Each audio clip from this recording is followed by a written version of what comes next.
Pour que votre site apparaisse sur les moteurs de recherche, il faut établir une stratégie bien pensée. Dans cette vidéo, je vous montre les bases du référencement naturel.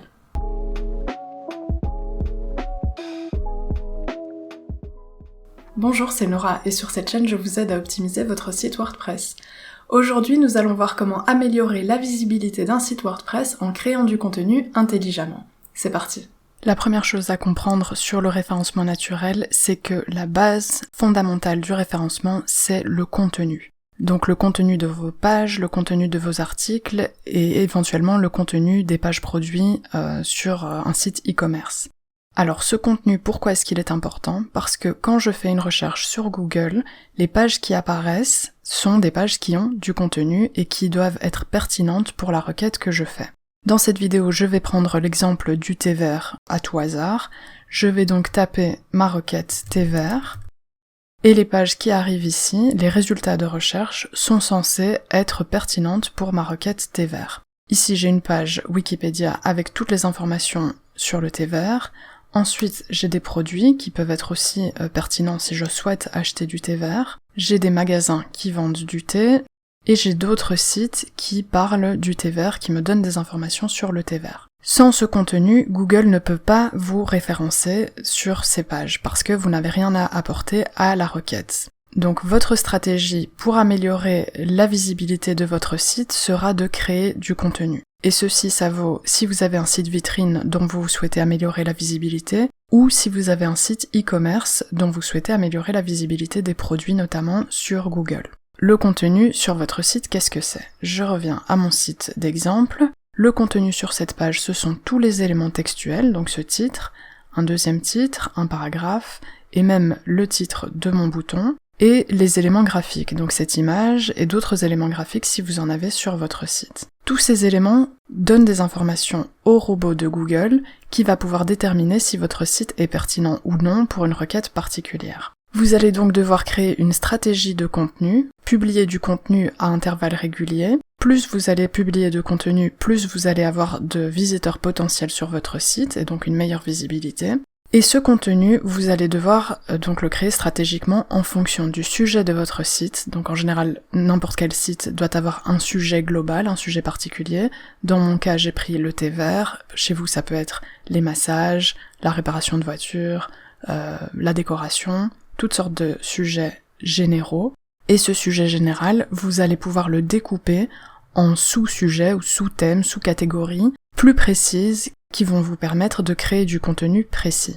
Ce sera important de rester cohérent dans votre sujet. Donc si vous parlez du thé vert, il faudra rester dans le thé vert. Et la raison pour laquelle c'est important de rester dans son sujet, c'est que plus vous créez du contenu sur un sujet particulier, et plus Google va vous considérer comme une autorité sur ce sujet. Si vous avez un site qui parle du thé vert, mais aussi du café ou d'autres boissons chaudes, ça ne donne pas un signal précis à Google. Tandis que si vous restez sur un sujet très précis, là Google peut vérifier que votre site a de l'autorité et de l'expertise dans ce sujet particulier. Donc la première étape, qui est évidemment la plus difficile, c'est de créer du contenu sur un sujet particulier, le sujet de votre site. Alors ce contenu, vous n'allez pas non plus le créer au hasard, il va falloir faire une recherche de mots-clés, je vais vous montrer tout de suite comment ça se passe. Cette recherche de mots-clés, elle va vous permettre de créer du contenu qui est basé sur la demande. Donc c'est inutile de créer du contenu si vous ne savez pas s'il y a de la demande pour cette information en particulier. Vous allez juste perdre votre temps et sachez que créer du contenu, ça prend beaucoup de temps et beaucoup d'énergie.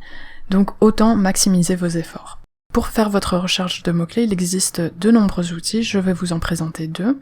Le premier, c'est l'outil de génération de mots-clés d'Ahref. Il suffit de taper un mot-clé général et de bien sélectionner votre pays cible pour avoir des suggestions de mots-clés. Donc je continue sur mon thème du thé vert.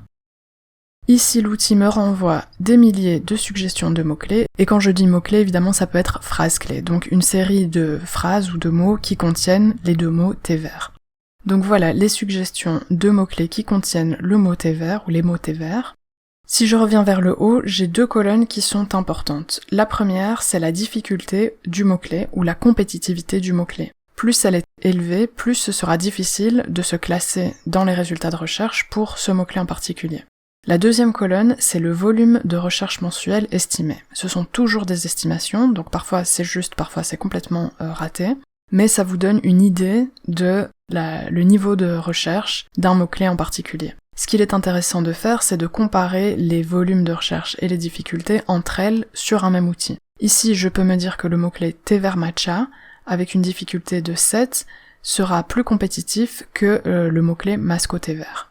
Le volume de recherche est important également, puisqu'il faut que les gens cherchent ce mot-clé, que les gens tapent cette requête dans Google pour que la création de contenu ait du sens. C'est de cette manière que vous pouvez créer du contenu basé sur la demande. Donc l'idéal, c'est évidemment de trouver un mot-clé dont le volume de recherche mensuel est relativement élevé, mais la compétitivité est basse. Le mot-clé ici, masque au thé vert, répond à ces critères. Cependant, je vous recommande aussi de toujours chercher votre mot-clé ou tous les mots-clés pour lesquels vous souhaitez vous classer dans Google pour voir les résultats, vérifier vous-même les résultats de recherche et voir si vous pensez que la difficulté va être trop élevée ou pas. Donc ici, si je tape masque au thé vert, je peux voir que les premiers résultats sont des grands magasins, donc Amazon et ses discounts. Si vous avez un petit site, ça va être difficile de vous classer au-dessus d'Amazon. Si je descends plus loin, je peux voir que j'ai des sites moins connus, et éventuellement qui me permettraient de me classer sur le bas de cette première page. Donc malgré ce que me dit Ahref ici avec une difficulté de 0, je peux voir en faisant la recherche moi-même que la difficulté n'est pas si facile que ça. Ensuite, le deuxième outil, ce sera Keywords Everywhere. C'est un outil qui est assez peu cher, il coûte moins de 10 € pour 100 000 mots-clés, 100 000 crédits. Donc chaque fois que l'outil vous renvoie un mot-clé, un crédit est déduit des 100 000 crédits que vous achetez pour 10 €. Cet outil, c'est une extension que vous pourrez installer sur Firefox ou Chrome et qui va vous permettre, comme son nom l'indique, de faire des recherches de mots-clés à peu près partout. Donc sur Google, évidemment, mais aussi sur Pinterest, Instagram ou YouTube, par exemple. L'outil vous donne également le volume de recherche estimé mensuellement, la difficulté ou la compétitivité du mot-clé et des suggestions de mots-clés connectés à celui que vous avez cherché. Là aussi, il ne faut pas comparer les difficultés et les volumes de recherche d'un outil à l'autre parce qu'il peut y avoir des grosses différences. Je vous recommande plutôt de comparer la difficulté et le volume de recherche au sein du même outil entre les différents mots-clés que vous souhaitez viser.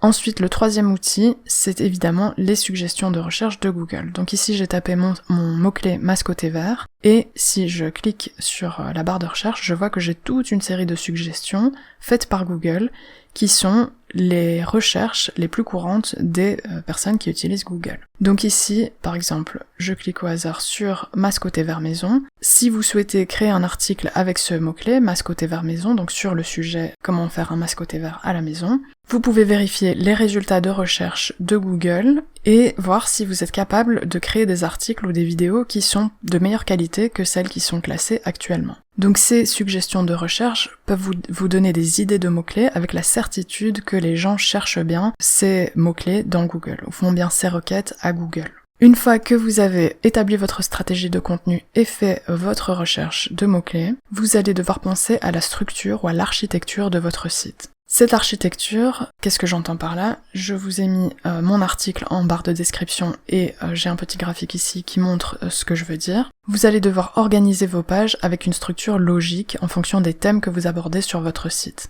Donc la page de plus haut niveau, c'est en général la page d'accueil. Et depuis cette page d'accueil, vous pouvez mettre des liens sur la page d'accueil vers les autres pages de niveau 1. Et ensuite, à l'intérieur des pages de niveau 1, vous pouvez avoir des pages de niveau 2.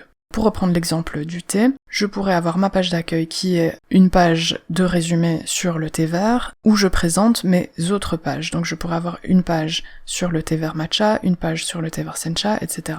Et ensuite, les pages de niveau 2, ce seront les pages d'articles. Donc ici, on se situe plutôt au niveau des catégories générales et ensuite des articles précis. Donc admettons que cette page-là soit ma page sur le thé vert matcha. Ici, je pourrais avoir soit des pages produits dans le cas d'un e-commerce avec tous les thés vert matcha différents que vous vendez sur votre site, ou des articles sur le thé vert matcha, comment le boire, comment s'en servir en cosmétique, etc. Notez que si vous avez un site e-commerce, avoir un blog avec des informations, donc juste des articles et du texte, c'est intéressant aussi parce que ça attire du trafic sur votre site. Donc cette structure, elle est importante, et pour la construire, il faudra créer des pages sur votre site WordPress. Ici, j'ai ma page principale que j'ai appelée thé vert. J'ai une page sencha, une page matcha, une page contact, une page boutique. La page contact, elle peut rester en dehors, on n'a pas besoin de la référencer. Par contre, la page boutique, elle est importante, en particulier dans le cas d'un site e-commerce, et les pages Matcha et Sencha seraient des pages de catégorie 1 qui lient vers d'autres pages avec des articles plus précis ou des produits.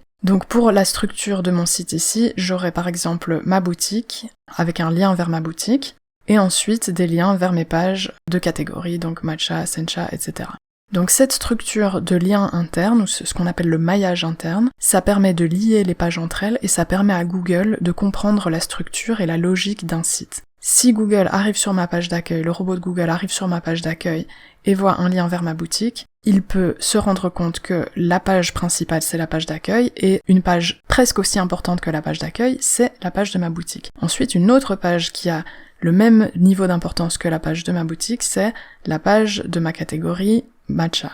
Et ensuite, je peux avoir ici un autre bouton avec ma catégorie Sencha, et Google va comprendre que la page boutique, la page Sencha et la page Matcha sont sur le même pied d'égalité. Vous pouvez également faire ceci avec les catégories d'articles, donc si vous vous rendez dans articles catégories, vous allez pouvoir créer des catégories, j'ai mis les mêmes, et ajouter vos articles aux catégories. Vous pouvez faire exactement la même chose avec vos produits WooCommerce, vous avez la possibilité de cliquer sur le lien produits et catégories, d'abord créer des catégories pour vos produits, et ensuite ajouter vos produits à chaque catégorie. Donc de cette manière, vous organisez votre site en fonction des thèmes que vous avez choisis pour créer votre contenu et vous donnez à Google une idée précise de la façon dont s'organise votre site et vos thèmes. Et évidemment, pour vos visiteurs, c'est aussi plus facile parce que s'ils cherchent des informations sur le thé matcha, il suffit de cliquer sur la page matcha ou la catégorie matcha et de trouver toutes les informations à cet endroit. Ensuite, évidemment, il y a une partie technique au référencement, mais je voulais commencer par ces informations-ci parce que la partie contenu, c'est vraiment la partie la plus difficile parce que créer du contenu, comme je l'ai déjà dit, ça demande beaucoup d'efforts et beaucoup d'énergie. Et si vous créez bien votre contenu, la partie technique, ce n'est qu'un détail qui vous permet de mieux classer vos articles. Je reviendrai sur les éléments de la partie technique dans les vidéos qui suivront. J'espère que ce tutoriel vous a été utile et que vous pourrez mieux référencer votre site. Si c'est le cas, n'hésitez pas à liker cette vidéo et à vous abonner. Vous pouvez me poser vos questions en commentaire et je vous dis à bientôt.